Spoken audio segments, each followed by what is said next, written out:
하나님 말씀 함께 보시겠습니다. 구약 전도서 4장 1절부터 16절 그리고 6장 1절부터 9절까지 말씀입니다. 하나님 말씀은 구약 전도서 4장 말씀과 6장 1절부터 9절까지 말씀 한 절씩 교독하시겠습니다. 전도서 4장 말씀부터 한 절씩 교독하겠습니다. 제가 먼저 읽겠습니다. 내가 다시 해 아래에서 행하는 모든 학대를 살펴보았도다. 보라, 학대받는 자들의 눈물이로다. 그들에게 위로자가 없도다. 그들을 학대하는 자들의 손에는 권세가 있으나 그들에게는 위로자가 없도다. 그러므로 나는 아직 살아있는 산 자들보다 죽은 지 오랜 죽은 자들을 더 복되다 하였으며 이 둘보다도 아직 출생하지 아니하여 해 아래에서 행하는 악한 일을 보지 못한 자가 더 복되다 하였노라. 내가 또 본즉 사람이 모든 수고와 모든 재주로 말미암아 이웃에게 시기를 받으니 이것도 헛되어 바람을 잡는 것이로다. 우매자는 발장을 끼고 있으면서 자기의 몸만 축내는도다. 두 손에 가득하고 수고하며 바람을 잡는 것보다 한 손에만 가득하고 평온함이 더 나으니라. 내가 또다시 해 아래에서 헛된 것을 보았도다. 어떤 사람은 아들도 없고 형제도 없이 홀로 있으나 그의 모든 수고에는 끝이 없도다.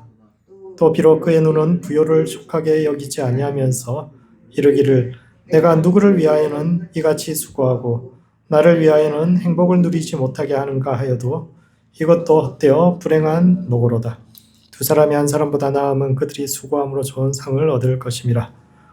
혹시 그들이 넘어지면 하나가 그 동물을 붙들고 일으키려니와 홀로 있어 넘어지고 붙들을 일으킬 자가 없는 자에게는 화가 있으리라. 또 두 사람이 함께 누우면 따뜻하거니와 한 사람이면 어찌 따뜻하랴. 한 사람이면 빼앗겠거니와 두 사람이면 맞설 수 있나니 세 겹줄은 쉽게 끊어지지 아니하느니라. 가난하여도 지혜로운 젊은이가 늙고 두나의 경고를 더 받을 줄 모르는 왕보다 나으니 그는 자기의 나라에서 가난하게 태어났을지라도 감옥에서 나와 왕이 되었음이니라. 내가 본즉 해 아래에서 다니는 인생들이 왕의 다음 자리에 있다가 왕을 대신하여 일어난 젊은이들과 함께 있고 그의 지리를 받은 모든 백성들이 무수하였을지라도 후에 오는 자들은 그를 기뻐하지 아니하리니 이것도 헛되어 바람을 잡는 것이로다.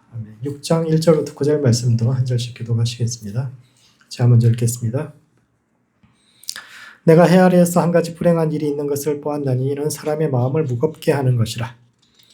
어떤 사람은 그의 영혼이 바라는 모든 소원에 부족함이 없어 재물과 부요와 존귀를 하나님께 받았으나 하나님께서 그가 그것을 누리도록 허락하지 아니하셨으므로 다른 사람이 그것을 누리나니 이것도 헛되어 악한 병이로다.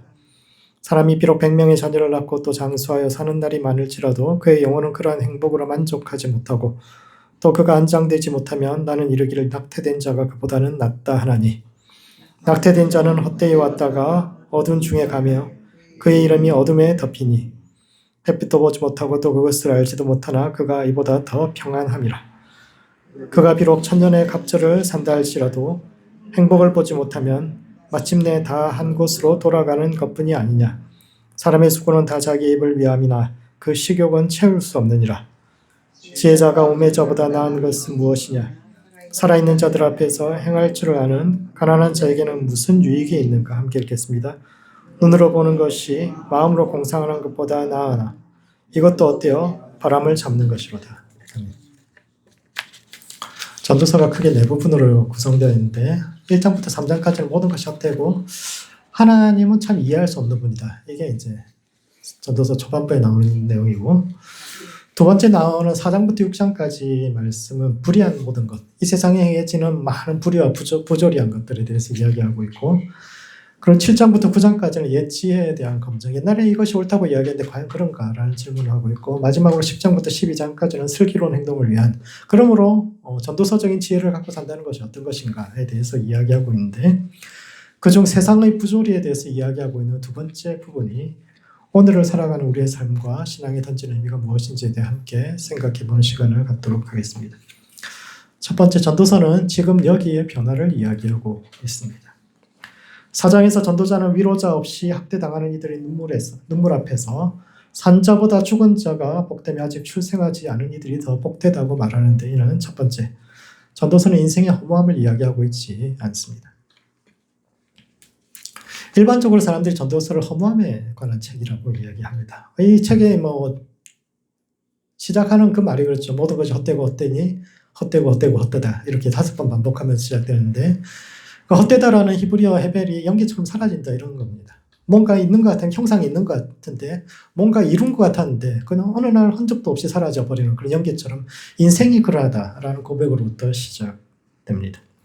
열심히 인생을 산다고 살았는데 남부럽지 않았고 살았고 남들보다 더 열심히 해서 내가 내 손에 뭔가를 쥐어진 것 같았는데 내가 뭔가 이런 걸 이룬 것 같았는데 어느 날 돌아보니까 이게 정말 내가 쥔 게 이게 맞나? 실체인가? 이것도 연기처럼 사라지는 거 아닌가? 내가 정말 세상에 남겨야 될 것이 무엇인가를 사람은 누구나 중년을 넘어가면 이런 고민을 하게 되는데 그래서 영원한 것이 무엇인가에 대해서 고민하게 되고 이것이 이제 전도서의 주제인데 그 사라지지 않는 것이 무엇일까?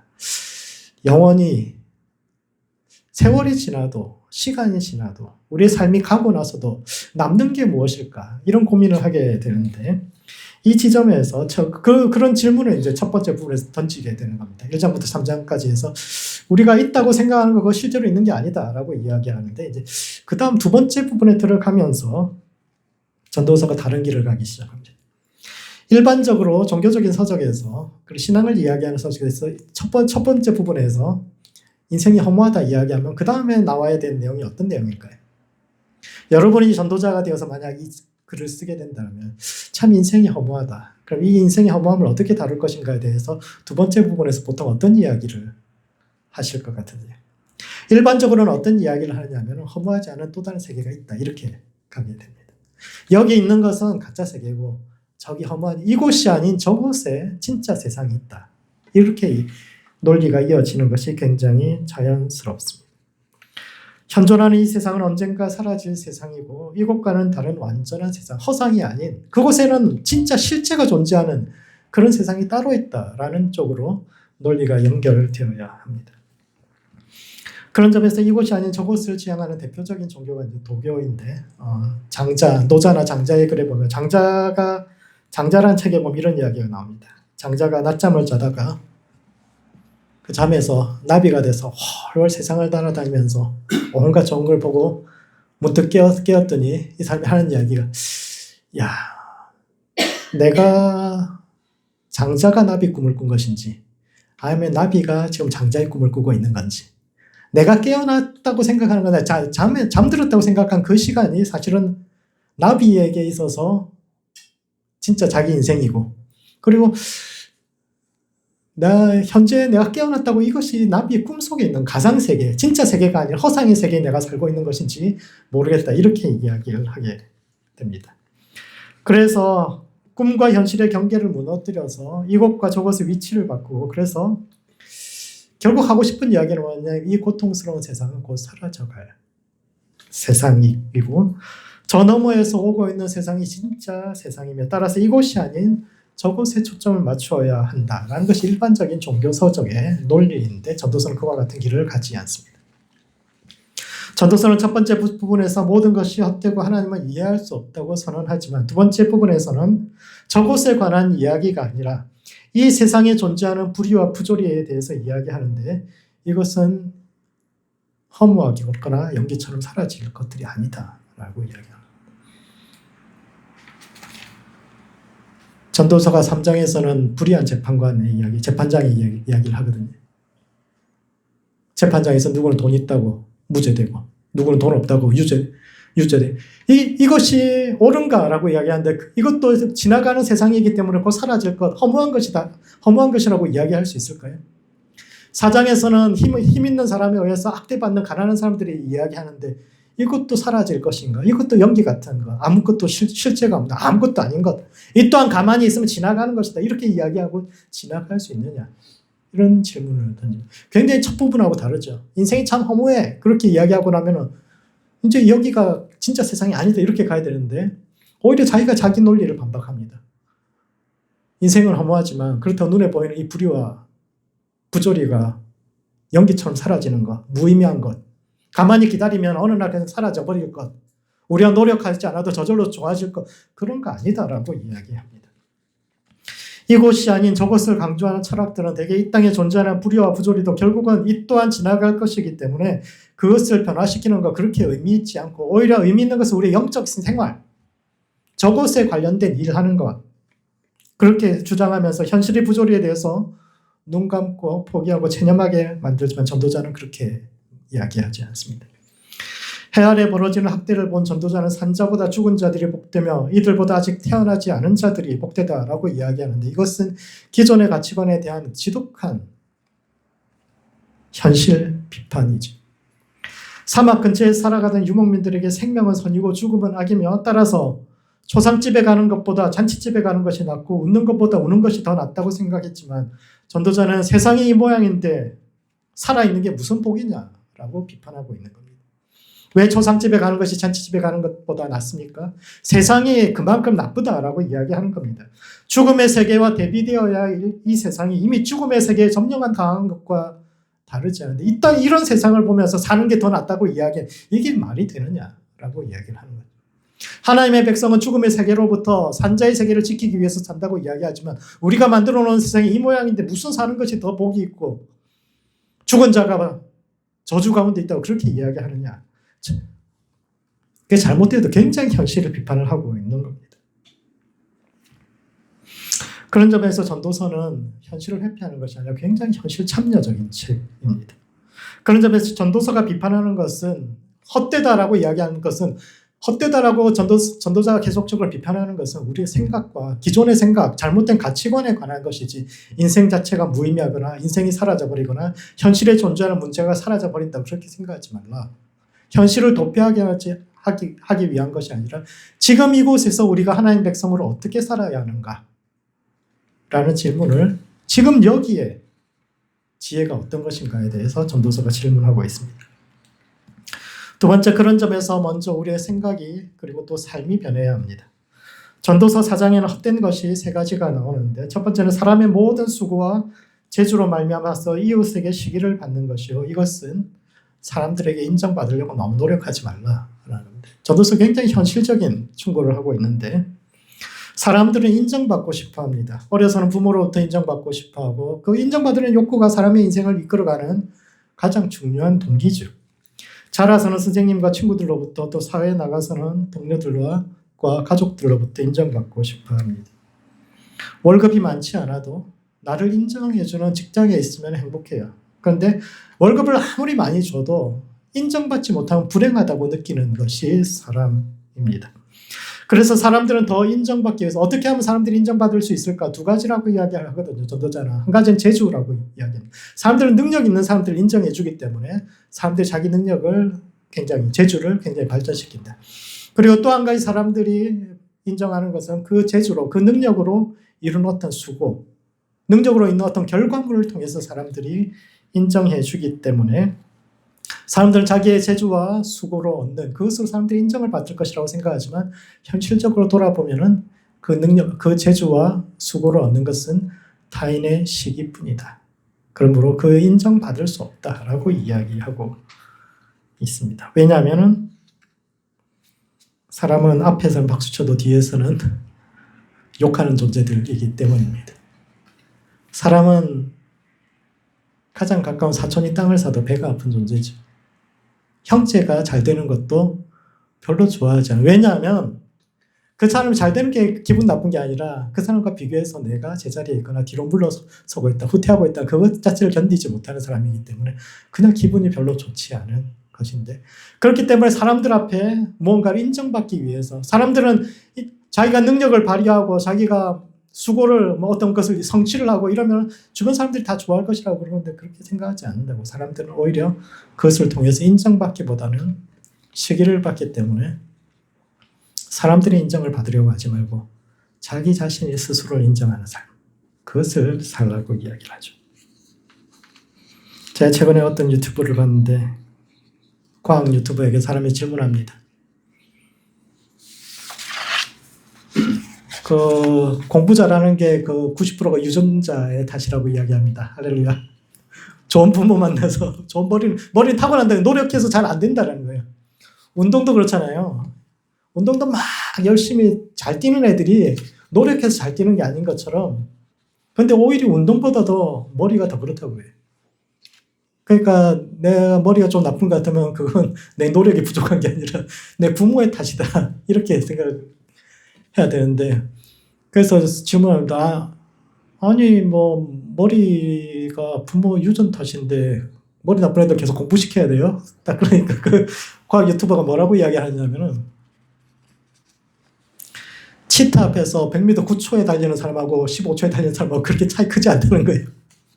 뒤에서 치타가 막 쫓아오면은 우리하고 차이가 너무 안 되잖아요. 뭐 아무리 사람이 빨리 달려도 치타한테 다 잡아먹히니까.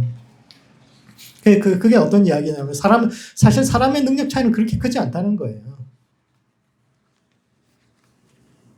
머리가 좋고 나쁘고 그게 우리 관점에서 커 보이지만 객관적으로 그렇게 큰 차이가 아니다라고 이야기하는데, 사람들 마치 99점과 100점 사이에는 넘을 수 없는 장벽이 있는 것처럼, 그래서 100점짜리 아이는 공부를 시키고 99점 받은 아이는 머리 나쁘니까 공부시키지 말아야 한다라고 이야기하고, 이와 같이 세상의 기준으로 타인과 비교해서 타인의 인정에 자신의 삶을 맡기고 살아가는 것은 헛된 일이요. 따라서 세상의 인정과 세상의 평가에 귀를 기울이지 말고 오히려 스스로 자기의 삶을 돌아볼 수 있는 내적 기준을 가지고 살아가는 사람, 그 사람이 건강한 사람이다 라고 이야기하고, 그것이 전도자가 실질적으로 우리에게 던지는, 사장에 던지는 첫 번째 충고죠. 세상의 인정을 구하지 마라. 세상은 좋은 마음으로 너희를 객관적으로 평가해 주지 않는다. 그것에 관심 기울이지 말고 네 안에 있는 어떤 기준을 따라서 살아가라 라는 것이 첫 번째 충고고, 이어서 전도자가 말하는 헛된 것은 아들도 없고 형제도 없어서 더 이상 재물을 쌓아도 물려줄 줄 것도 없는 사람이 내가 누구를 위해서 이렇게 고생을 하나 하고 한탄하면서도 멈추지 못하는 그 사람의 이야기를 하는데, 이것은 삶과 일 사이의 균형을 잘 잡으라, 워라벨에 대해서 이야기하고 있는 겁니다. 인간다운 삶을 살기 위해서는 경제적인 안정이 필요하고, 특히 노후의 편안한 삶을 위해서는 젊어서 한 푼이라도 더 벌어야 되는 것이 맞는 거죠. 그런데 대부분의 사람이 조금만 더 모으고 미래에 좀 행복하게 살기 위해서 오늘의 행복을 희생하면서 조금만 더 하다 보면 어느 날 행복을 위해서 자기가 사는 건지, 아니면 현재에서도 충분히 누릴 수 있는 행복을 자꾸 뒤로만 미루고 언젠가 미래에 내가 행복해질 거야. 그러면서 경제적인 그것이 사실은 행복해지기 위한 수단인데 오히려 바뀌어가지고 계속적으로 돈만 쌓고 자신의 행복을 계속적으로 미루고 있는 그런 상황에 도달하게 되고, 그런 사람들이 현실에 존재하는 불의와 부조리의 공범이 된다라고 이야기하고 있습니다. 세상의 악과 부조리가 나쁜 사람, 소수의 참 나쁜 사람에 의한 것입니까? 그렇지 않습니다. 오늘날 세상의 심각한 사회 문제들 대부분 보통 사람들의 열심에 의해서 일어나고 있는 것입니다.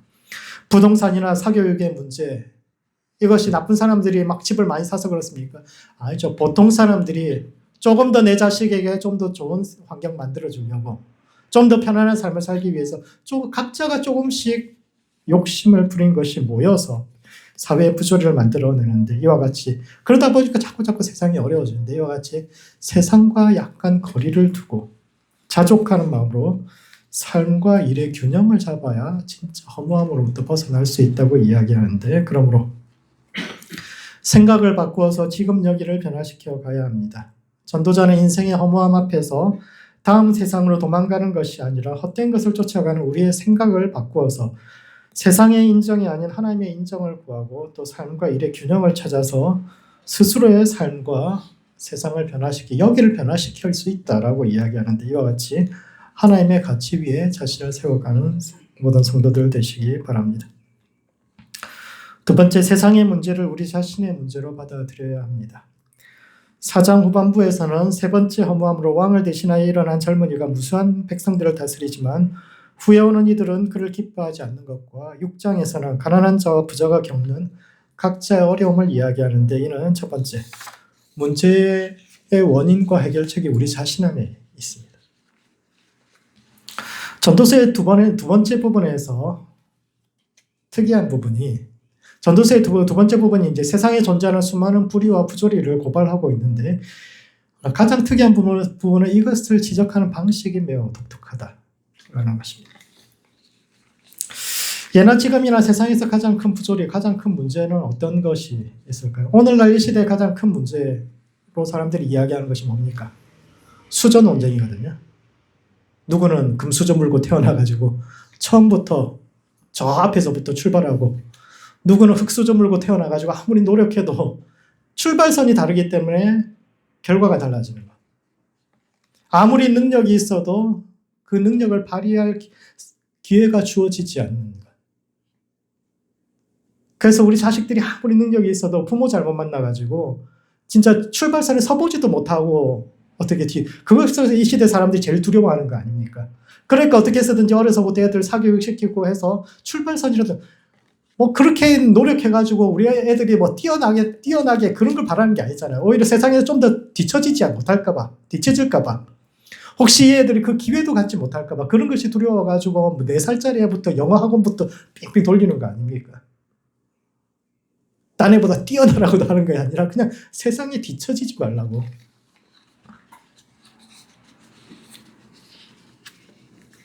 아무리 똑똑해도 부모가 가난해서 공부할 여건을 만들어주지 못하거나 사회에서 인맥을 만들어주지 못해서 능력을 발휘할 기회가 주어지지 않을까봐, 출발선이 달라서 결승점이 달라지는 것이 예나 지금이나 가장 큰 부조리요. 이것은 솔로몬 시대에도 있었던 이야기입니다. 전도자 역시 6장 8절에서 살아있는 자들 앞에서 행할 줄 아는 가난한 자에게 무슨 유익이 있느냐라고 이야기하는데, 얘 이제 이야기하면 아무리 똑똑해봐라, 가난한 사람한테 기회가 주어지나, 아무리 살아있는 자들 앞에서 어떻게 행하는 것이 이것이 지혜고 그거 알아도 가난한 사람들한테 기회가 주어지지 않는다, 이런 이야기를 하고 있는 거죠. 그런데 재미있는 것은 그보다 앞서서 6장 2절에서 어떤 사람은 영원히 바라는 모든 소원에 부족함이 없이 재물과 부여와 존귀를 하나님께 받았으나 하나님께서 그것을 누리도록 허락하지 아니하셨으므로 다른 사람이 누리나니 이것도 헛되어 악한 병이라고 주장하는데, 이것은 부자의 입장에서 버는 놈 있고 쓰는 놈 따로 있다 라는 이야기를 하고 있는 것이, 이 구조가 전도서에서 굉장히 특이하고 재미있는 점이죠. 일반적으로 사람들이 사회의 부조리를 지적할 때는 어떤 입장에서 지적하느냐 하면 주로 가난한 자, 없는 자의 입장에서 사회를 비판합니다. 왜 가난한 사람들에게 더 기회가 주어지지 않는가? 왜 여자들에게 기회가 주어지지 않는가? 왜 소수민족에게 유리천장이 있어서 그들이 더 앞으로 나아가지 못하게 하는가? 와 같이 세상을 강자와 약자로 나누고 약자는 선하고 강자는 악하며 문제의 원인이 전부 강자에 있다라고 주장합니다. 현실에서는 착한 부자들이 많고 그 사람들이 성경에 나온 것처럼 가난한 사람들을 억압하거나 그렇지 않아, 그렇게 직접적으로 하지 않았어도, 약자에게 직접적으로 폭력을 가하지 않았어도 그들이 현존하는 시스템의 혜택을 받았다는 것만으로도 그 사람들은 이미 악한 존재, 시스템적 구조적으로 악하다라고 주장하고 그들에게 책임이 있다고 이야기하지만 전도자는 그런 이분법에 대해서 동의하지 않습니다. 오히려 전도자는 가난한 이들에게 기회가 주어지지 않는다라는 그 문제를 인식하고 있지만 그 전에 버는 놈 있고 따로 있고 쓰는 놈 따로 있다라는 명제를 먼저 말함으로써 세상의 문제가 가난한 사람들의 문제나 부자들만의 문제가 아니라 우리 모두의 문제다라고 이야기하고 있습니다. 사람들은 흔히 부자들의 고민을 베푸른 자의 투정이라고, 아마 부자도 어렵겠지, 어려움이 있겠지, 삶이 너무 어려워요, 우리 아들한테 1억짜리 생일 파티밖에 못 해줘요, 이런 이야기 들을 때마다 막 진짜 어느 어떤 뉴스에서 봤는데 말레이시아 어떤 부장가가 자기 첫째 애한테는 생일 때 뭐 몇 억짜리 해줬는데 이번에는 뭐 1억밖에 못 해줘서 마음이 아프다는 이야기를 들을 때마다 사람들이 이 사람이 그래, 그 사람도 참 어려움이 있겠지, 옛날보다 자신의 삶이 어려워졌겠다, 베푸른 자의 투정이라고 그렇게 느끼겠지만, 그래서 그 사람의 문제는 나의 문제에 비하면 아무것도 아니다, 내가 제일 불행하다, 이렇게 생각을 하지만 사람에게는 각자의 고통이 있기 마련이요. 그런 점에서 문제의 원인을 타자에게서 전도사가 결국 이야기하고자 하는 것은 부자를 탓하고 다른 사람 탓하고 누구 탓하고 그렇게 하면 결국 문제는 해결되지 않는다. 그 삶의 허무함은 결국 누군가에 대한 원망으로 해결되지 않는다라는 것이고, 오히려 문제의 원인을 자신 안에서 발견해야 대안도 찾을 수 있는데, 그런 점에서 전도자가 말하는 대안적 삶이 워라벨, 일과 삶의 균형, 그리고 공동체 의식의 회복입니다. 물려질 자식도 없으면서 끝없이 욕심을 부리는 그 탐심에서 벗어나서 삶과 일의 균형을 잡고 삼겹줄은 끊어지지 않는 것처럼 여러 사람이 더불어 함께 살아갈 수 있는 삶의 방식을 회복해야, 그래야 삶의 허무함이 사라진다. 그래도 그렇게 해야 인생이 그나마 살만해진다라는 것을 이야기하고 있습니다.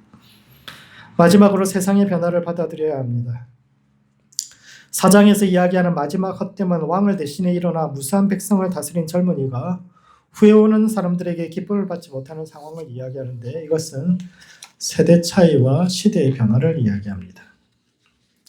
세상의 부조리는 대부분 나쁜 사람의 문제가 아니라 변화하는 시대에 적응하지 못한 보통 사람들과 제도의 문제인 경우가 많습니다. 과거에는 성공적으로 작동했던 방식들이 어느 날부터 제대로 작동하지 않는데, 왜냐하면 세상이 변했기 때문이죠. 예를 들어서 농업사회가 요구하는 것과 산업사회가 요구하는 것이 다릅니다. 농업사회는 열심히만 하면 됩니다. 열심히만 하면 그 시대는 밥은 먹고 살 수 있는 시대였는데, 산업사회는 열심히 하는 것으로 되지 않습니다. 산업사회가 요구하는 사람은 머리가 있는 사람이에요. 기계를 보고 이 기계가 어떻게 돌아가는지에 대한 이해를 할 수 있는 사람, 그래 글을 쓸 수 있고 숫자를 셀 수 있는 사람, 교육받은 사람을 원하죠. 뿐만 아니라 산업사회는 다른 사람과 협력해서 일할 수 있는 사람, 약속을 지키는 사람을 요구합니다. 왜냐하면 농업사회는 혼자 땅을 갈거든요. 자기 땅을 자기가 경작하고, 여러 사람이 한다고 해도 결국 자기 땅 자기가 가는. 그리고 오늘 하는 일을 내일로 미룬다고 해서 그렇게 크게 지장이 가지 않습니다. 그런데 산업사회는 여러 사람이 함께 뭔가를 하는 거거든요. 컨베이어 벨트가 쭉 돌아가면 내가 여기서 나사 끼우면 다음 사람이 또 다른 부품을 조립을 해야 되는데, 내가 잠시 쉬어버리면 어떻게 됩니까? 농업사회에서는 나 한 사람 쉰다고 해서 오늘 할 일 그냥 내일로 미루면 됩니다. 그런데 산업사회에서는 나 한 사람 쉬고 나면은 다음 그 라인에 있는 사람 전부 다 쉬게 되는 겁니다. 한 사람의 일이 한 사람의 일로 끝나는 것이 아니라, 우리는 기계 부품과 어떤 조그만 역할들 다 감당하고 그것이 모여서 전체가 되기 때문에 한 사람이 쉬면은 다른 사람까지 다 쉬어야 되는 거예요. 그래서 산업사회에서는 약속을 지키는 것이 굉장히 중요하고, 시간을 지켜주는 것이 굉장히 중요하고, 그것이 굉장히 도덕적으로. 옛날 사람들 시계가 없었잖아요. 적당히 언제쯤 만나자 이러고 나서 안 오나 보다 그러는데, 산업사회에서는 약속하고 안 지키는 사람 굉장히 나쁜 사람, 도덕적으로 굉장히 문제가 있는 사람으로 여겨지는데, 이와 같이 변화하는 시대를 이해하지 못하는 사람들이 나쁜 사람이 되고 시대의 적폐가 됩니다. 옛날 기준에서 그 사람 나쁜 사람이지 않을 수 있는데, 세상이 변했기 때문에 그 사람 굉장히 나쁜 사람이 되는 겁니다. 그런 점에서 4장의 마지막 부분은 가난하여도 지혜로운 젊은이와 늙고 둔하여 경고를 받을지 모르는 왕을 대비시키는데, 이것은 가진 것은 없지만 새로운 시대의 변화를 쉽게 받아들인 젊은 세대와 가진 것은 있지만 이전의 세계에 매몰되어 있는 기성세대의 갈등을 의미합니다. 젊은 사람들은 이 세상이 잘못되었다고, 현실을 바꿔야 한다고, 제도를 바꾸고 사람을 바꿔야 한다고 개혁을 부르짖으면서 심지어 감옥에 가는 것도 두려워하지 않고 변화를 일으켜서 마침내 왕을 바꾸고 새로운 시대를 여는 주역이 되지만, 그 역시 그렇게 해서 세상을 변화시켰는데, 그럼에도 불구하고 그 다음에 오는 사람들은 그 사람 역시 개혁의 대상으로 본다.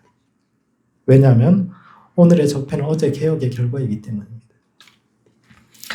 세상을 변화시키고 신선한 바람을 몰고 왔던 그 변화의 물결이 다음 세대에게는 또 진부한 것이 되어서 개혁의 대상이 되는, 세상이 원래 그렇게 되어 있다라고 이야기하고, 따라서 내가 일으킨 그 변화에 대해서 내가 어떻게 살아왔는데, 우리 세대가 어떻게 살아왔는데, 우리가 그 어려운 시대를 뚫고 여기까지 와서 우리가 이렇게 좋은 나라를 만들어 왔는데, 그런 것에 너무 매달리지 말라라는 겁니다.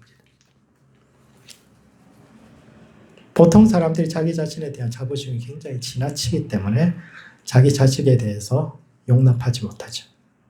자기 자식이 그렇게까지 문제가 있지 않은데, 야 나는 그래도 아무것도 없는 데서 맨손에 시작해서 이 정도 했는데, 야 나는 대학까지 보내줬는데 너 그거밖에 못해, 이렇게 이야기하면 서로 이제 피곤하기 시작하는 거예요.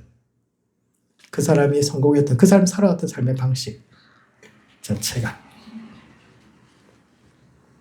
그래서 내가 이루었던 그 변화에 너무 집착하지 말고, 내가 완성했던 그것에 너무 집착하지 말고, 오히려 세상은 계속 변하고 있으니까 새로운 시대와 물결에 열려 있을 때